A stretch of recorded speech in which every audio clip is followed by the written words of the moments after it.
Hello student, कैसे हैं आप। नेक्सस एजुकेशन पॉइंट में आपका स्वागत है। हम हाजिर एक नई वीडियो के साथ। आज हम बात करेंगे भारतीय राष्ट्रीय आंदोलन में गांधी जी की भूमिका। Most very important question, BA programme third year 6 semester का टॉपिक है। चलिए बात करते हैं 6 सेमेस्टर के टॉपिक की, हिस्ट्री का। भारतीय राष्ट्रीय आंदोलन में गांधी जी की भूमिका, मोस्ट वेरी इंपॉर्टेंट टॉपिक। अगर आपने हमारे चैनल को सब्सक्राइब नहीं किया है तो हमारे चैनल को सब्सक्राइब करें, बेल आइकन जरूर बजाएं, लाइक कमेंट शेयर करना ना भूलें। चलिए शुरू करते हैं कि भारतीय राष्ट्रीय आंदोलन में गांधी जी की क्या भूमिका थी। महात्मा गांधी भारत के महान राजनीतिक नेताओं में से एक थे, जिन्होंने भारतीय राष्ट्रीय आंदोलन को एक नई दिशा और स्वरूप प्रदान किया। वह भारतीय राष्ट्रीय आंदोलन एकमात्र ऐसे थे जिन्होंने भारतीय राष्ट्रीय आंदोलन को जन आंदोलन में बदल दिया। कठिन परिस्थितियों के साथ साथ वे एक शक्ति के रूप में उभरे और 1919 से 1947 तक भारतीय राजनीति के मंच पर इतने अधिक छाए रहे कि इस युग को गांधी युग कहा जाता है। तो बच्चों, गांधी जी भारत में 1914-15 के दौरान आए थे। इससे पहले गांधी जी जो थे वो दक्षिण अफ्रीका में खूब रंगभेद के खिलाफ उन्होंने आंदोलन किए। जब वो भारत में आए तो उन्होंने भारतीय समाज को विविधतापूर्ण देखा। जब उन्होंने देखा कि भारतीय समाज के जो लोग थे वो अपनी समस्याओं के अनजान थे, यानी उन्होंने देश की तरफ बिल्कुल भी ध्यान नहीं दे रहे थे, तो गांधी जी को बड़ा दुख लगा। तो गांधी जी ने पूरे भारत में भ्रमण किया और भारत में सभी लोगों से मिलिए, गांव-गांव जाकर मिले। उन लोगों में उन्होंने राष्ट्रीय चेतना का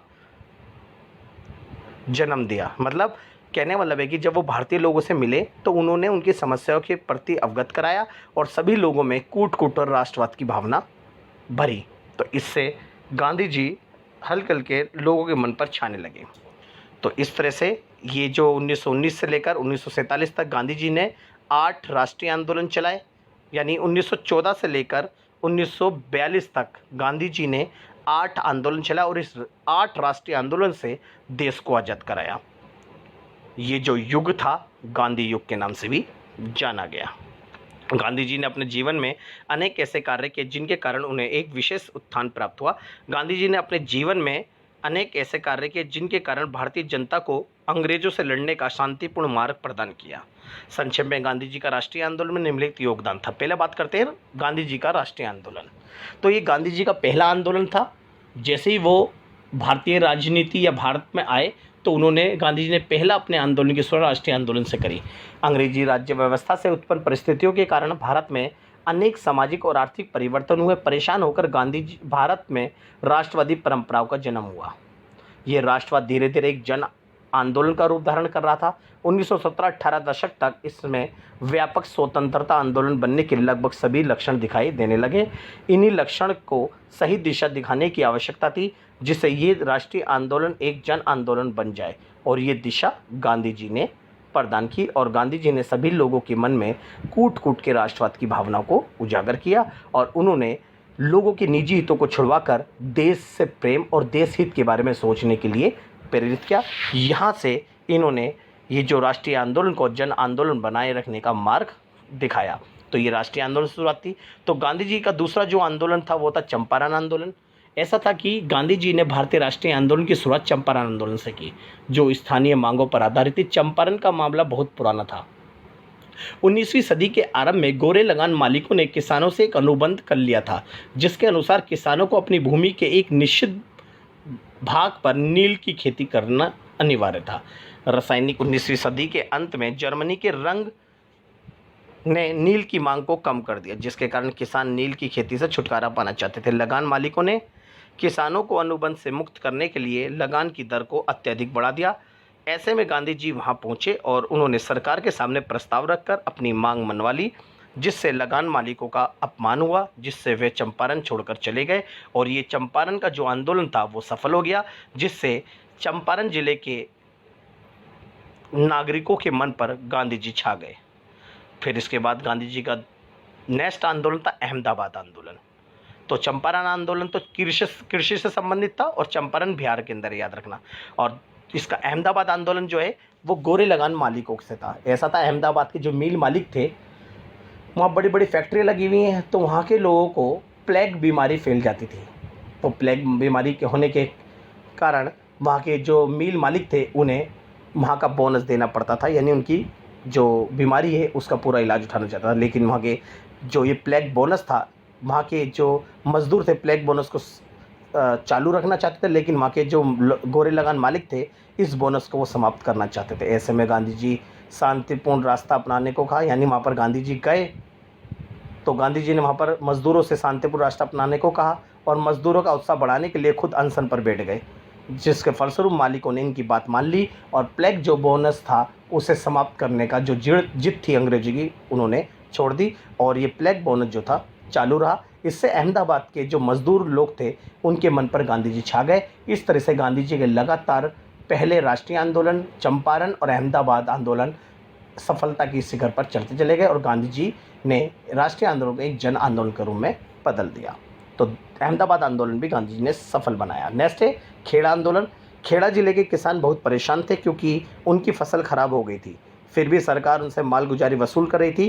किसान मांग कर रहे थे कि मालगुजारी यानी लगान समाप्त कर दिया जाए क्योंकि उनकी फसल सही नहीं हुई है। ऐसे में सरकार उनकी बात नहीं मानी थी। ऐसे में वहाँ गांधी जी ने इस संबंध में कई मांगे रखी। गांधी जी वहाँ पर पहुँचे और गांधी जी ने वहाँ पर मांगे रखी, परंतु सकारात्मक जवाब न पाकर गांधी जी ने सारे किसानों को कर न देने को कहा। जब अंग्रेजों ने गांधी जी की बात नहीं मानी तो गांधी जी ने सभी किसानों से कहा कि अब कोई भी कर नहीं देगा। ऐसे में जब सबने कर देने दिया नहीं तो सरकार ने वसूल करना छोड़ दिया। तो इसका मतलब ये जो खेड़ा आंदोलन था, इस प्रकार चंपारण, अहमदाबाद और खेड़ा आंदोलन ने भारतीय जनता के निकट गांधी जी को कर दिया। गांधी जी को जनता की कमजोरियों व शक्तियों को समझने का अवसर मिला और ये जो खेड़ा आंदोलन था ये सफल हो गया। तो इस तरह से गांधी जी एक के बाद एक आंदोलन सफल होते जा रहे हैं। फिर उसके बाद नेक्स्ट 5वां आंदोलन था रोलैक्ट एक्ट आंदोलन।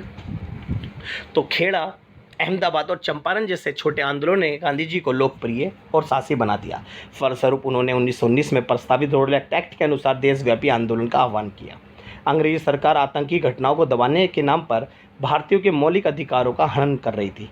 भारतीय जनता कानूनों को अपने आने के लिए अपमानजनक समझती थी, यानी अपने नियम, क्योंकि रोलैक्ट एक्ट कानून जो लागू किया गया था वो 1919 में लागू किया गया था, लेकिन भारतीय जनता इस रोलैक्ट एक्ट कानून को समाप्त करना चाहती थी। रोलैक्ट एक्ट कानून के तहत ये प्रावधान था कि अगर कोई 4 जने भी अगर एक साथ मिल जाते खड़े हुए तो उन्हें बिना कारण बताए उन्हें जेल में डाल दिया जाएगा, यानी शक के गुंजाइश में। एक तरह से ये धारा 144 वाला है जो आज वर्तमान में आता है। संबंधित प्रतिरोध का जब कोई असर नहीं हुआ तो गांधी जी ने सत्याग्रह आरंभ कर दिया। देश भर में हड़ताल, उपवास और प्रार्थना सभाएं आयोजित करने का प्रस्ताव किया। गांधी जी अहिंसकवादी थे, इसलिए वे अहिंसक आंदोलन चाहते थे। लेकिन 13 अप्रैल 1919 को जलियांवाला बाग हत्याकांड हुआ जिसमें अनेक लोग मारे गए और गांधी जी ने देखा कि पूरा देश हिंसा से घिरा हुआ है, क्योंकि इसके बाद भी सरकार ने अपने दमन की नीति को जारी रखा। अतः शांति को बनाए रखने के लिए 18 अप्रैल को उन्होंने आंदोलन वापस ले लिया। एक साल बाद फिर उन्होंने राष्ट्रीय आंदोलन छेड़ा जो कि रोलैक्ट एक्ट सत्याग्रह से भी व्यापक था। इन सभी आंदोलनों में भारत के राष्ट्रीय आंदोलन का आधार मजबूत करने में महत्वपूर्ण भूमिका निभाई। तो ये रोलैक्ट एक्ट सत्याग्रह जो था, रोलैक्ट एक्ट जो कानून था, उस कानून को समाप्त करने के संदर्भ में ये आंदोलन चलाया गया था। इसे रोलैक्ट एक्ट आंदोलन कहा गया। इससे गांधी जी लोगों के मन पर छा गए। तो रोलैक्ट एक्ट कानून तक लगातार सारे आंदोलन जो थे वो क्षेत्रीय से संबंधित थे। अब इन्होंने यहाँ पर अपने राष्ट्रीय आंदोलन का स्वरूप बदला और एक बड़े लेवल पर आंदोलन करने शुरू कर दिए। तो नेक्स्ट आंदोलन था असहयोग आंदोलन, क्योंकि बच्चों इसके 8 आंदोलन है कि 8वां आंदोलन को थोड़ा थोड़ा करके आप इन हेडिंगों को बना के आप पूरा करेंगे। चलिए देखते हैं असहयोग आंदोलन क्या था। 20वीं शताब्दी का दूसरा दशक भारतीय जनता के लिए निराशा का समय था। भारतीय जनता को उम्मीद थी कि प्रथम विश्व युद्ध समाप्ति के पश्चात अंग्रेजी सरकार उनके लिए कुछ करेगी, यानी उन्हें स्वराज्य देगी, परंतु उन्होंने देश को आज़ाद ना करके उन्होंने यहाँ पर रोलैक्ट एक्ट कानून लागू कर दिया। जलियांवाला बाग हत्याकांड आदि ने जनता की उम्मीदों को समाप्त कर दिया। ऐसी विषम परिस्थितियों में गांधी जी ने असहयोग आंदोलन चलाने का निर्णय लिया।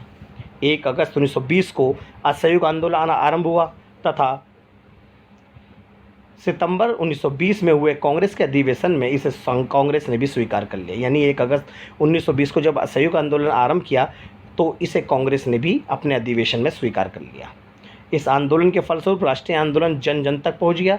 दूसरी ओर खिलाफत आंदोलन भी जोश पकड़े हुए था। गांधी जी ने खिलाफत आंदोलन, असहयोग आंदोलन में एकता को स्थापित किया और बड़े पैमाने पर राष्ट्रीय आंदोलन छेड़ दिया। इस बार सरकार आंदोलन को समाप्त करने में असफल रही, परंतु चोरा चोरी हत्याकांड के कारण गांधी जी ने ये आंदोलन वापस ले लिया, जिसके कारण कई नेता नाराज भी हुए, क्योंकि उस समय आंदोलन अपनी चरम सीमा पर था। ऐसे में आंदोलन वापस लेना कुछ लोगों को बुरा लगा, परंतु इस आंदोलन से ये सिद्ध हो गया कि अंग्रेज जिस भारतीय जनता को मूर्ख समझते थे वे भी आंदोलन चला सकती है। गांधी जी द्वारा चलाए गए यह आंदोलन एक जन आंदोलन के रूप में परिवर्तित हो गया, जिससे लोगों की में जागरूकता बढ़ी और अंग्रेजों की जो नींव थी वो हिला दी गई। तो गांधी जी का असहयोग आंदोलन भी लगभग सफल हुआ और यहाँ से एक राष्ट्रीय आंदोलन बड़े लेवल पर चलाया गया। इसके बाद असहयोग आंदोलन के बाद जो नेक्स्ट आंदोलन चलाएगा सविनय अवज्ञा आंदोलन चलाएगा, जो कि 1930 में था। सविनय अवज्ञा आंदोलन चलाने का सबसे बड़ा मुख्य कारण ये था कि साइमन कमीशन का विरोध करते करते लाला लाजपत राय की मृत्यु हो गई, नेहरू रिपोर्ट को अस्वीकार कर दिया गया और जलियांवाला बाग हत्याकांड के कारण भी सविनय अवज्ञा आंदोलन चलाया गया। चलिए देखते सविनय अवज्ञा आंदोलन। 1930 भारतीय स्वतंत्रता संग्राम में चलाए गए आंदोलन में सविनय अवज्ञा आंदोलन में महत्वपूर्ण भूमिका निभाई। ये आंदोलन सबसे लंबे समय तक चला। गांधी जी ने अंग्रेजों को भारतीय जनता की शक्ति दिखाने और स्वतंत्रता प्राप्ति के लिए सविनय अवज्ञा आंदोलन चलाया और नमक कानून को तोड़कर उसका आरंभ किया। यानी सविनय अवज्ञा आंदोलन जो था वो नमक कानून को तोड़कर चलाया गया। इस आंदोलन से घबराकर अंग्रेजों ने प्रथम गोलमेज सम्मेलन आरंभ किया, परंतु किसी भी भारतीय ने भाग न लेने के कारण ये आंदोलन यानी सम्मेलन समाप्त हो गया। इसके बाद गांधी जी इरविन समझौता हुआ और गांधी जी ने यह आंदोलन स्थगित करके इंग्लैंड जाना स्वीकार किया। ये सम्मेलन भी सफल नहीं हुआ। इसके बाद यह आंदोलन समाप्त हो गया। इस आंदोलन में भारतीय जनता में राष्ट्रीय एकता आत्मविश्वास की भावना को जन्म दिया। इसके फलस्वरूप स्वतंत्रता आंदोलन में सहायता मिली। तो यह असहयोग सविनय अवज्ञा आंदोलन भी ये लगभग सफल ही रहा। फिर गांधी जी का जो राष्ट्रीय भारत छोड़ो आंदोलन, ये सबसे लास्ट आंदोलन, 8वां आंदोलन है। इसे ध्यान से देखिएगा। 1942 में गांधी जी ने भारत छोड़ो आंदोलन आरंभ किया तथा देश में राष्ट्रीय आंदोलन की एक नई दिशा गांधी जी ने प्रदान की। गांधी जी ने सत्य और अहिंसा का सहारा लेकर भारतवासियों में अंग्रेजों की दास्ता के विरुद्ध संघर्ष करने की नीति की शक्ति का संचार किया। उन्होंने अपने भाषणों के द्वारा भारतीयों को बताते हुए कहा कि अंग्रेजों का भारत में रहना अन्यायपूर्ण है। 1942 में महात्मा गांधी जी ने कांग्रेस के मुंबई अधिवेशन में 70 मिनट तक भाषण दिया और अंग्रेजों को भारत में बाहर निकालने के लिए भारतवासियों को करो या मरो का नारा भी दिया। और भारतीयों की स्वतंत्रता संग्राम में जितने भी आंदोलन हुए उसमें 1942 का भारत छोड़ो आंदोलन सर्वाधिक महत्वपूर्ण था। इस आंदोलन से सरकार को ज्ञान हो गया कि वे और अधिक दिनों तक भारत में नहीं रह सकते। इस तरह से इस आंदोलन के बाद अंग्रेजों ने भारत को आज़ाद कर दिया। तो ये भारत छोड़ो आंदोलन से भारत को स्वतंत्रता मिली। इस तरह से गांधी जी के सारे राष्ट्रीय आंदोलन सफल हुए और इन राष्ट्रीय आंदोलनों के कारण भारत स्वराज्य प्राप्त कर सका। तो गांधी जी के ये 8 आंदोलन मोस्ट वेरी इंपॉर्टेंट क्वेश्चन है, आप इसे बहुत अच्छे से कर लीजिएगा। अगर आपने हमारे चैनल को सब्सक्राइब नहीं किया है तो हमारे चैनल को सब्सक्राइब करें, लाइक करें, कमेंट शेयर करना ना भूलें।